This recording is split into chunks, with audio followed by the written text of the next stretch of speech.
Assalamualaikum warahmatullahi ta'ala wabarakatuh. Again, this is your instructor. This is Kandi Mangandog.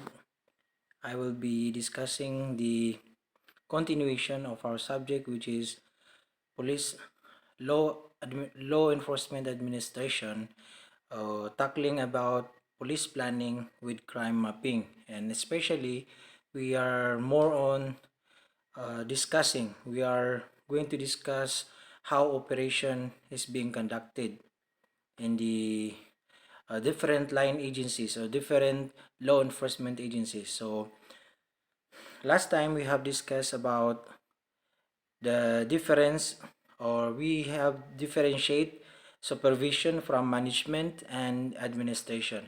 So the end topic last meeting was uh, number 12, which is the hierarchy, or the uh,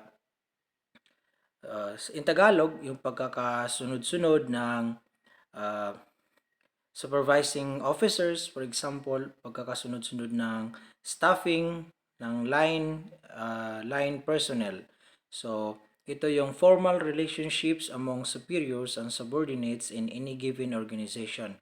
So, normal, meron tayong boss, meron tayong chief of police, hanggang dun sa beat patrol officer. So, now, let's move on with letter B, which is other items and terminologies. So, we are going to discuss these important details in order for us to understand how police operations, how police planning, and criminalities evolve in our society. So, number one is we have sworn officers. It is not, this is not sworn, it is sworn officers. This is defined as all personnel of the police department who have oath and who possess the power to arrest. So, it includes the Philippine National Police because we have the power, we have a sworn duty to, or we have the power to arrest those criminal offenders, or we have the power to apprehend those um, suspected criminals as well as the uh, criminals. Magkaiba ang suspected criminals doon sa convicted criminals.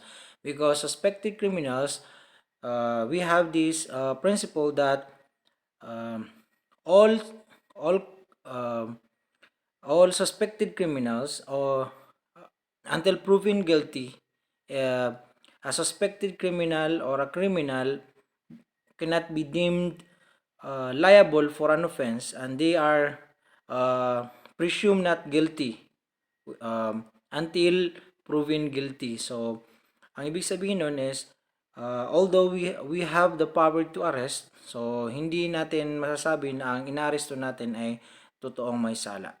So, until meron tayong court, mag-undergo siya sa criminal justice system natin, sa 5 pillars of the criminal justice system. So, until such time, doon natin ma-determine kung he is a criminal, convicted criminal or not. So, meron tayong superior officer. So, one having supervisory responsibilities either temporarily or permanently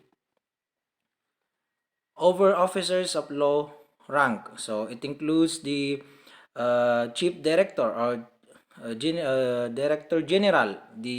Ang bagong chief ng Philippine National Police is General Guillermo Eleazar. So, he is considered as superior officer. So, in an operation, when law enforcement agencies conducted or will conduct a operation, there must be a superior officer who will man or who will supervise the team in order for the operation be successful. So, meron din tayong commanding officer.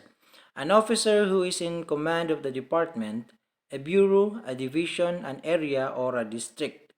So, for example, in a department, meron tayong meron in for example, department, ang tinatawag natin na Philippine National Police. So it is considered as an organization or a department. So meron tayong chief PNP. So a bureau, of course, uh, meron tayong mga regional directors, division, meron tayong mga uh, chief division staff sa staffing pattern, okay, area or district, okay. Ano ang kaibahan ng superior officer sa commanding officer? So, ang kaibahan nila is superior officer are those who has a supervisory responsibilities. Halimbawa, si uh, si si lieutenant at saka si major. So, um, si lieutenant is consider, for example, kung mayroon siyang team, he possess a supervisory responsibility. Okay, kung commanding officer naman, so he is also considered as a commanding officer because he is in command of an area or a district or a team. So, meron tayong sinasabing ranking officer. The officer who has the more senior rank, higher rank in a team or a group. So, it's a ranking officer kung halimbawa, walang madidesignate na team leader. So, kung sino yung pinaka malaki ang ranggo, for example, mataas ang ranggo, so siya yung magmamando.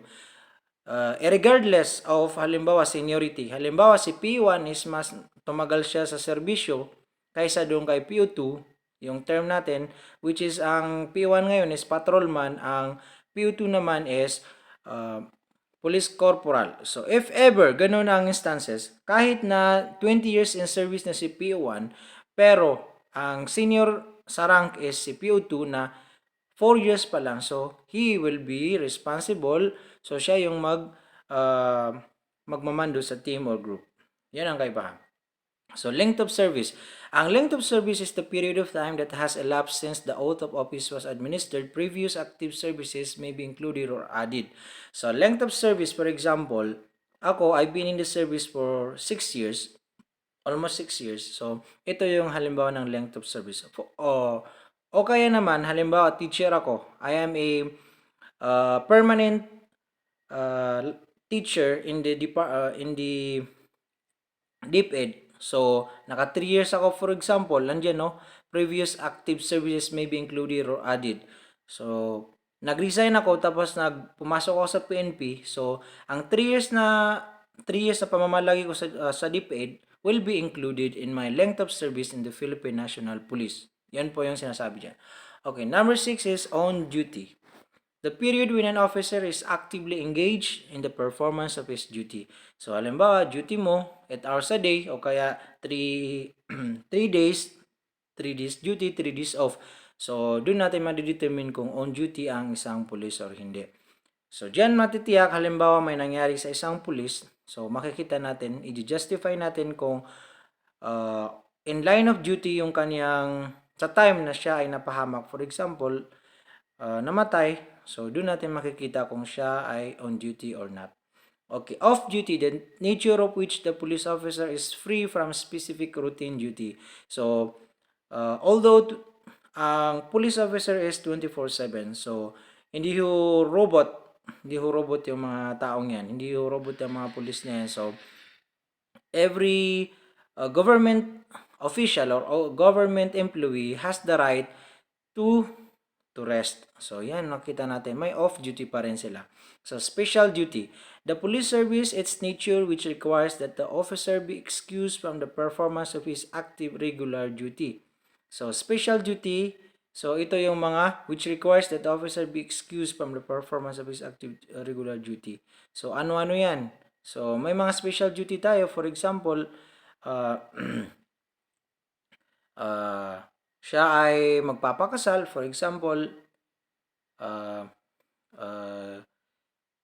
siya ay graduate sa kanyang so there will be considered still a part of his duty, and it could be under special duty.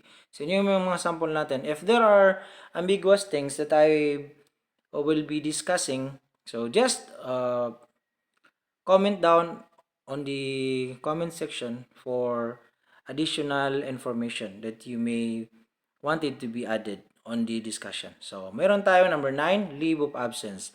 Period which an officer is excused from active duty by an invalid acceptable reason approved by higher authorities. So, ang example dito is leave of absence. For example, nanganak yung paternity leave. Paternity leave o kaya mag-hajj. So, yan yung mga halimbawa natin ng leave of absence na pinapahintulutan naman ng higher authority. So, sick leave.